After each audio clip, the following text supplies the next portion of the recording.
Uh-oh, it's time for the main ingredient with your host, Brian. Let's go.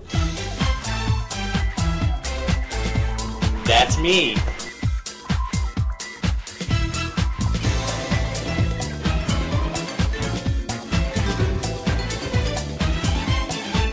Oh yeah. I'm always whipping up something delicious. So, get your ass in the kitchen and let's get started. Hey, welcome to Main Ingredient. I'm Brian. Today we're going to do snickerdoodles. I love snickerdoodles. Everybody loves snickerdoodles. Well, there's a few assholes out there that don't like snickerdoodles. But in my opinion, they are second only to chocolate chip cookies.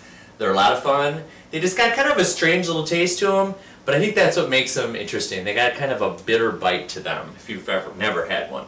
But we're going to do a little twist on them later, and I think you're going to like it. So let's get the dough together and get started. Okay, first we're going to do a rundown of the ingredients you're going to need to make the cookies. First in this bowl, we've got 2 1/4 cups of all-purpose flour, 2 teaspoons of cream of tartar, 1 teaspoon of baking soda, and 1/2 teaspoon of salt.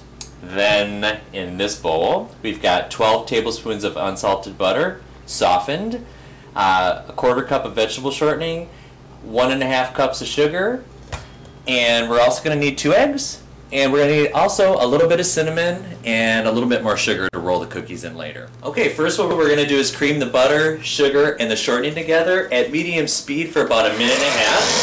So bear with me here. I'm just going to whip that up and we'll be ready for the next step in just a second. Okay, so we're still at medium speed and we're just going to beat the eggs in there for about 30 seconds. You don't want to overdo it because then you're going to have some tough cookie dough and you don't want that. So after about 30 seconds, we're going to be ready to add the dry ingredients and we're almost done. Okay, after the eggs have been put in there, we're going to add the dry ingredients and just at a low speed incorporate them into the dough. It's going to take just about a minute. Like I said before, you really don't want to overdo it, or else you just have this shitty dough that will not work. So, just going to add this in real quick, and we'll be ready to go in a minute. It's like barely getting in here. Okay, now that we've got the flour incorporated into the dough, we're ready to go. Oh, you know what that means? It's time to change it up a bit. We're going to do a little variation on the main ingredient today. What we're going to do is take half of our dough and we're going to mix it with macadamia and coconut. Okay, what we're going to do is we're going to add 1/2 cup of coconut and 1/2 cup of chopped macadamia nuts to the other half of the dough. And we're just going to mix that in real well.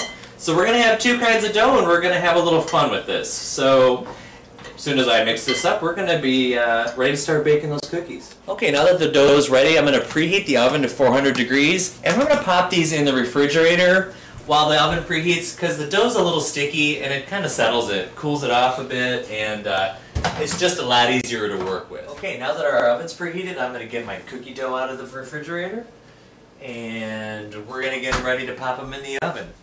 Okay, what we're going to do is take our dough and we're going to roll them into 1-inch diameter balls. What I've got here is 3 tablespoons of sugar. We're going to roll the macadamia and coconut balls in those, and for the regular plain snickerdoodles, we're going to roll them in 3 tablespoons of sugar with 1 tablespoon of cinnamon and just mix that up a little bit. So we're going to take this regular snickerdoodle and we're just going to roll it around here, get it coated really well, and we're going to fit about 6 on each cookie sheet. If you really want to impress your friends, do more than 1 at a time. It's kind of like juggling. Okay, now that we've got our cookies all rolled into nice little balls, we're going to throw them in the oven, 400 degrees, for 9 to 11 minutes. What you're going to want to do halfway through the cooking time is flip the cookie sheet around. It evens them out a little bit and helps them brown a little bit better. Keep an eye on them. You don't want them to overcook or else it's going to be really hard. They're much better with the crispy around the outside and nice and chewy on the inside. Okay, I've been keeping a close eye on them and they are ready to come out of the oven. Just gonna take them out here and let them cool off for at least a couple minutes before I transfer them to a wire rack, and then at least a half an hour to cool down before we make those ice cream sandwiches I was talking about.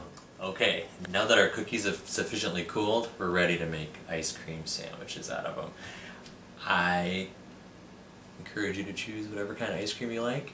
I am a huge fan of PJ Madison's strawberries and cream ice cream. It's phenomenal. Actually, all their ice cream is phenomenal, so I recommend it highly. All we're going to do is let the ice cream soften for about 20 minutes out of the refrigerator and pick 2 cookies that match up nicely. We're going to put one down on some saran wrap, and we're going to take a nice big scoop of ice cream. We're just going to blob it on there. This is going to get a little messy here. Going to slap that down, take the other cookie, and just push it down till it's a nice, beautiful little sandwich, see? And we're just going to wrap this little puppy up tightly, and we're going to go throw it in the freezer. Okay, it's a couple hours later. Guess what I got? Yeah, I've been nibbling on it already.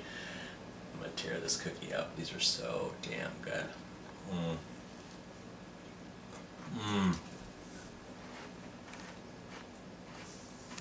Thank you for watching Main Ingredient. See you next time. These are fantastic. I know I can do it better.